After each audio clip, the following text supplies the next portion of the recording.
And we're back. Please excuse my absence. My trip didn't turn out to be exactly a relaxing one. No extra time for filming with the chickens, but I did get this great Nerf gun. So I thought we'd ease back into it. It's a shame about Ray. This song will forever remind me of our family cat when I was 12. He passed away, and I listened to this song on repeat because it was a shame about Bart. Grab yourself an A chord, and we are going to strum down, down, up, down, up for the whole entire song. K, A, down, down, up, down, up, E.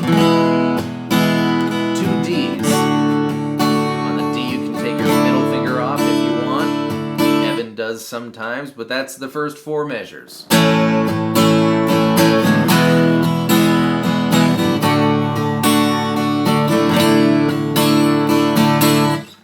The second four measures, however, are a little bit trickier. We're going to start with A just the same. But the second chord is supposed to be E with a G sharp in the bass. We have a G sharp in our E chord normally, so putting it in the bass doesn't change the E-ness of the chord. Good thing there's no P chord, but this can be a pretty awful endeavor. The worst way to do this would be play E and then use your pinky finger to grab the E string 4th fret, A G sharp in the bass. That's terrible. I'm never doing that ever again. You could do as little as just play E. That works. That totally fits, but we're lacking the G sharp in the bass, but you can do that if you want. You could do as little as play the E string 4th fret, A2, D2. I saw Evan do that a few times. That's enough to say E with a G sharp in the bass. You could add your pinky finger to the G string 4th fret, and now we have 4, 2, 2, 4. That's just a little more E with a G sharp in the bass. Or you could do what I believe Evan does a bunch of the times, which is going to be pinky finger on B string 5th fret, ring finger on G string 4th fret. Your pointer finger will get A and D2, and that leaves your middle finger available for E string 4th fret, the G sharp in the bass. That's my favorite option. Speaking of that option, you might as well play your A with one finger because you're kind of more in position to get there for these four measures anyways. The third chord is G, and the fourth chord is going to be D with an F sharp in the bass. The better man chord, it's E2, G2, B3. So that set of four is A. E with a G sharp in the bass, however you choose to do it. G, and D with an F sharp in the bass. This is a bit of an aside. There is a guitar on the studio recording in the first set of four measures playing regular old E. But if you want the true Evan Dondo 100% live, authentic experience, you're going to play your regular old E as our E with a G sharp in the bass shape without the G sharp in the bass. So you'll have open 2, 2, 4, 5, mute.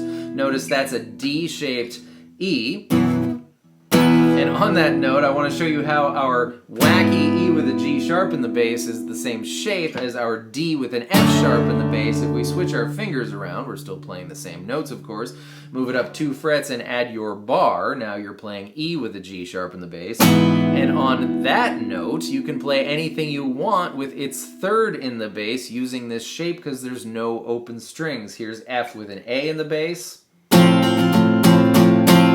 with a B in the bass, A with a C sharp in the bass, for instance. Your princess is in another castle. Put that all together and you get A, E, 2 Ds, A, E with a G sharp in the bass, G, D with an F sharp in the bass, and that's the whole entire song except for the coolest part, this thing, which is going to be like an F power chord, think of it. We're going to have E1, A3, but then we're going to play D2, that's F's major 7, D3, D2, back down to A3. 1, 3, 2, 3, 2, 3 on the A string. And I would like to talk about how freaking cool that is. We've got the bass notes A, G sharp, G, F sharp, and then F. And I love chromatic stuff. Chromatic means you don't skip any notes, and that progression essentially goes. So it's freaking awesome.